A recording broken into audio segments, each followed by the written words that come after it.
నమస్తే. ఈ రోజు ఏదైతే మల్కారం దగ్గర ఉన్నటువంటి నాలా దగ్గర ఉన్నామో ఈ రామ్కీ సంస్థ ఏదైతే ఉన్నాయో అయోధ్య రామిరెడ్డి రామ్కీ సంస్థను ఇక్కడ డంపింగ్ యార్డ్ ఏర్పాటు చేయడం జరిగింది. గతంలో ఏర్పాటు చేశారు. గతంలో ఎన్నో ఉద్యమాలు వేసి రామ్కీ సంస్థ తరఫున ఈ డంపింగ్ యార్డ్ ఎత్తేయాలని చెప్పి జవహర్ నగర్ నుంచి కూడా పెద్ద ఎత్తున రాజకీయ నాయకులు గాని స్థానిక నాయకులు గాని స్థానిక ప్రజలు గాని పెద్ద ఎత్తున దీనికి ధర్నాలు చేశారు, రాస్తారోకోలు చేశారు. అయినా ప్రభుత్వం వినకుండా ఇక్కడనే ఈ డంపింగ్ యార్డ్ ఏర్పాటు చేసేసి ఇక్కడ ఉన్న చుట్టుపక్కల ప్రాంతాల అటువంటి ఏదైతే మల్కారం చెరువు కానీ ఇక్కడ ఉన్నటువంటి బల్లగూడ దగ్గర నుంచి కానీ ఇక్కడ పిన్నపల్లి గోయముకుంట ఇక్కడ ఉన్నటువంటి తదితర ప్రాంతాల్లో ఉన్నటువంటి చెరువులన్నీ కలుషితం అవుతున్నాయి. ఇక్కడ ఉన్నటువంటి మల్కారంకు అనుకొని ఉన్నటువంటి యాదగిరిపల్లికి అనుకొని ఉన్నటువంటి చెరువు ఏదైతే ఉన్నదో దాంట్లో గంగపుత్రులు 3 ఏళ్ల కింద చేపలు వేయడం జరిగింది. ఇక్కడ చేపలు చిన్నపిల్లలు వేయడం జరిగింది. ఆ చిన్నపిల్లలు కాస్త ఇప్పుడు ఏదైతే 2-3 ఏళ్ల సంది సాగుతో అవి 5 నుంచి 10 కిలోలు సుమారు పెరిగాయి. పెరిగిన తర్వాత ఈ రామ్కీ సంస్థ రాత్రి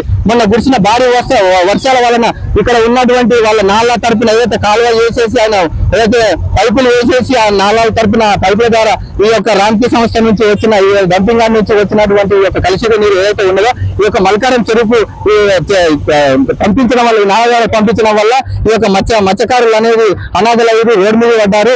ఈ లక్షలాది రూపాయలు నష్టపోయామని చెప్పి చెప్తున్నారు. ఇక్కడ చూసినట్టయితే ఈ నాల చూసినాము. ఈ నాల చూసినట్టయితే మొత్తం నాల ఈ మల్కారం చెరువు కింద యాదగిరిపల్లి ఇక్కడ తుమ్మలపల్లి అంతైపల్లి గ్రామాలకు కలుషితం అవుతున్నాయి. ఈ నీళ్లు ఈ విధంగా పోవడం వల్ల చాలా ప్రజలన్నీ కలుషితం అవుతున్నాయి. వన్యప్రాణులు కూడా తాగి ఆ ప్రాణాలు కోల్పోయే పరిస్థితి ఉన్నది. ఏదైతే ఇక్కడ ఉన్నటువంటి స్థానికులు ఉన్నారో ఈ కంకణం కట్టుకొని ఇక్కడ ఉన్నటువంటి కలుషిత నీరును అరికట్టే విధంగా ఈ నాలాను అనేది పూడ్చడం జరుగుతుంది. ఈ నాలకు ఎంత ఖర్చు అయినా మేమే పెట్టుకొని ప్రభుత్వం సహకరించకపోయినా మేమే సొంతంగా పంపించడానికి కలుషిత నీరు పంపించడానికి అతను పూనుకొని అక్రమంగా పంపించేందుకు వాటర్ పంపించేందుకు పూనుకొని నాల తీయడం జరిగింది. ఈ నాలను స్థానిక ఉన్నటువంటి ప్రజలు మేము ఎంత ఖర్చు అయినా సరే ఇక్కడ ఉన్నటువంటి ఈ జేసీబీల ద్వారా ఈ నాలను పూడుస్తాము, అతని సంగతి ఏంటో చూస్తాము. ఏదైతే ఎన్జిటి కోర్టులో ఉన్నదో ఈ కేసులు ఉన్నా కానీ అతను కేసుకు ఆ లాయర్లను వాళ్ళకి డబ్బులు ఇచ్చి ఆ మధ్య పెడుతూ కేసులు వాయిదాల మీద వాయిదాలు వేస్తూ ఇక్కడ ఉన్నటువంటి కలుషిత నీరును ఇక్కడ మంచి చెరువులకు పంపించేసి గంగపుత్రులను రోడ్డు మీద పడేసే పరిస్థితి ఉన్నది. ఇక్కడ చెప్పండి, ఇక్కడ ఏం జరుగుతుంది? అసలు ఇది మల్కారం నుండి వచ్చి గుండె చెరువుకి వచ్చే రోడ్ నాలా ఇది. దాన్ని గుండె చెరువుకి వెళ్లకుండా డివైడ్ చేసి మళ్ళీ ఇక్కడ ఇదిలో చెరువు ఉంది. ఆ చెరువులకు డివైడ్ చేశాడు. అక్రమంగా నాల ఇది, నాల కాదు ఇది, అక్రమైన నాల. వాడు చేసి అక్రమంగా నాల తీసుకొచ్చి మళ్ళీ ఇప్పుడు 500 ఎకరాల ల్యాండ్ తరలిస్తున్నారు. గతంలో తీసేటప్పుడు మీరు ఏం చేశారండి? ఫస్ట్ టైం అంటే అక్కడ సిఆర్పీ వాటర్ మాకు కంట్రోల్ అవ్వట్లేదు, దీన్ని డివైడ్ చేశాము, వర్షం నీళ్ళు డివైడ్ చేసామని చెప్పాడు. ఇప్పుడు ఏం చేశారంటే మొత్తం కార్మిక నగర్ అక్కడ గబ్బెలపేట నుంచి వచ్చే ల్యాండ్ లిస్డ్ వాటర్ అంతా పంపింగ్ చేశాడు. నైట్ మొత్తం కొట్టేసి ఇక్కడ కొట్టేశాడు. దానివల్ల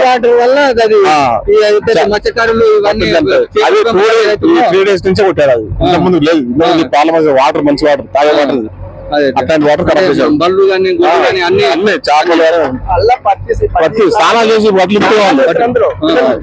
ఇప్పేవాళ్ళు. ఏదైతే భారీ వర్షాల వల్ల ఇది అదునుగా చూసుకొని వదలడం జరిగింది. ఈ నాలను పూడ్చడానికి చాలా ఖర్చు అవుతుంది కదా. అంటే మరి ల్యాండ్ ఉన్నది, చెరువు ఖరాబ్ అవుతుంది. మరి ఉన్నది ఇప్పుడు ఇక్కడ 5,000 ఎకరాలు ఖరాబ్ అయింది. మళ్ళీ ఏ సైడ్ రీబిల్డ్ కూడా ఖరాబ్ అవుతుంది. ఒక బెల్ట్ కాకుండా ఇంకో బెల్ట్ కూడా ప్రభుత్వం నుంచి మీరు ఏం కోరుకుంటున్నారు? ఏం లేదు, మాకు వాటర్ లిస్డ్ వాటర్ లేకుండా చేయాలని కేసు ఉన్నది. ఆ కేసు మరి ఆల్రెడీ సెకండ్ కుండే ఈ లంచం ఇచ్చి మళ్ళీ పోస్ట్ పోన్ చేసి చంద్రశేఖర్ పెట్టినాడు. కేసులు పోస్ట్ పోన్ చేస్తూ కాలం గడుపుతున్నాడు. అంటే ఇల్లీగల్ మొత్తం పోలీసులు పెట్టి దౌర్జన్యం చేస్తున్నారు. పోలీసులు కూడా సహకరిస్తారు. మొత్తం సహకరిస్తారు వాళ్ళకి. మాకు అంతపల్లికి వెళ్ళి ఈ చెరుకు వచ్చే లైన్ ఉంది. మలకారం నుంచి గుళ్ళ చెరుకు వచ్చి ఈ లైన్ వేరే. ఆలోచించారంటే గుళ్ళ చెరుకు క్యాన్సల్ చేసి ఈగుల చెరుకు కలుపుతున్నారు. ఈగుల చెరుకు కలపడం వల్ల పొలాలు దెబ్బతింటున్నాయి, ప్లస్ అందులో చేపలు పోతున్నాయి, పంట పొలాలు అన్ని చాలా ప్రాబ్లాలు వస్తాయి. దాని వల్ల మీ కాలం పోవడం జరుగుతుంది. మాకు దానికి చాలా ఖర్చు వస్తుంది కదా. ఎంత ఖర్చు వచ్చినా మా సొంత ఖర్చుతోనే భరించుకుంటున్నాం. ఎవరిని అడిగినా ఎవరైతే ఎవరు, అందుకని మా సొంత ఖర్చుతో ఎందుకంటే మేము బతకాలంటే ఏదో చేయాలి. దానివల్ల మేము ముందు అడిగేస్తున్నాం అందరం కలిసి తాళంపు వేసుకుని.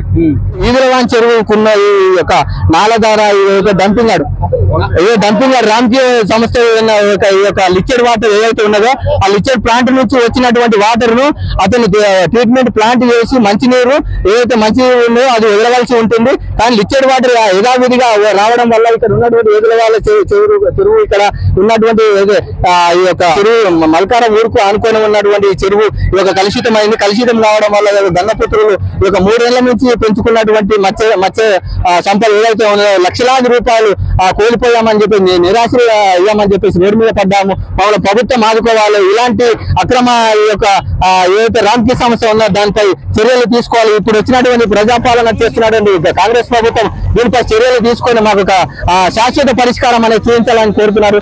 Journalist Krishna, Hyderabad, Telangana. Thank you.